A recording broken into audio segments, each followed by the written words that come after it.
Jim Dallke here at Hanover Hall, where the Seahawk volleyball team is taking on NC State Friday night. And with conference play right around the corner, these last non-conference games are very crucial.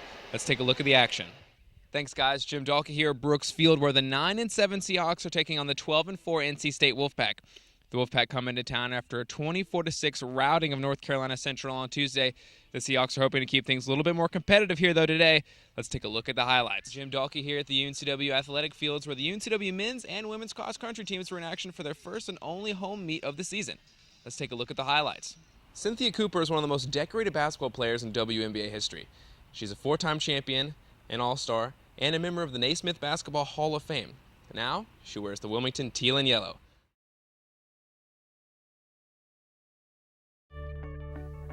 Darian Geralds is far from your ordinary college athlete.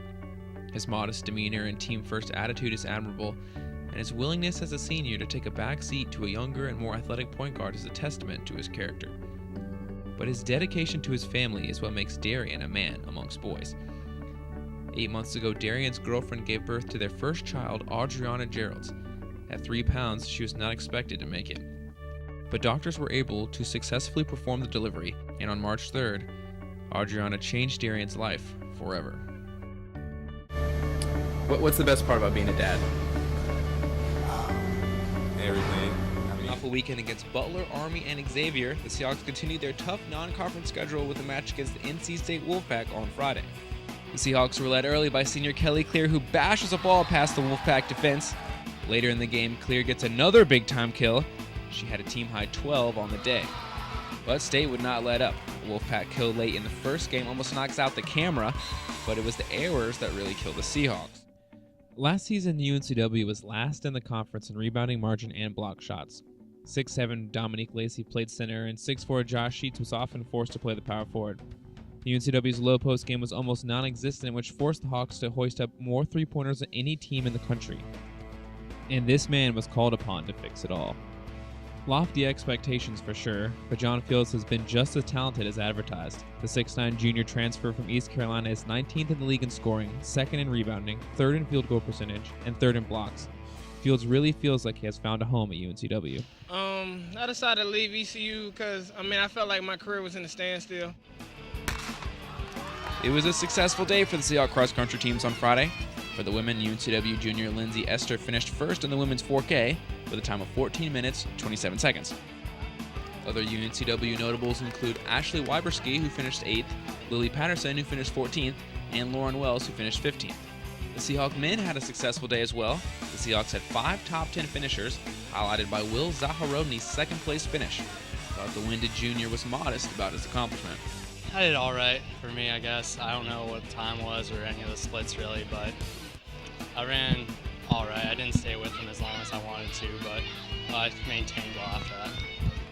Zaharodny also noted the importance of the meet being on their home turf. Yeah, I love it here because we can stay here, get ready the way we want to, and everything like that. It's official. The Benny Moss era is over at UNC Wilmington.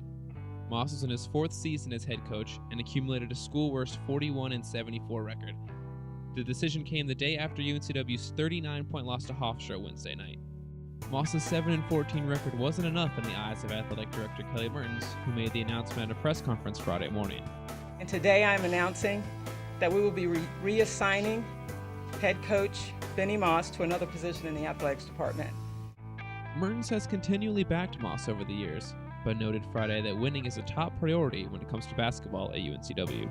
Men's basketball is the lifeblood of our department, and it must and will be successful here at UNCW.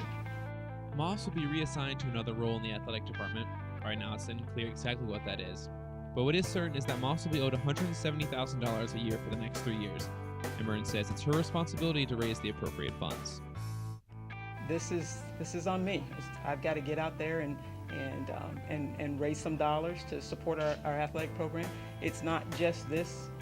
There are a lot of things that we need as an athletics department, and it's on me to get out and raise those funds to do and take care of all the needs that we have.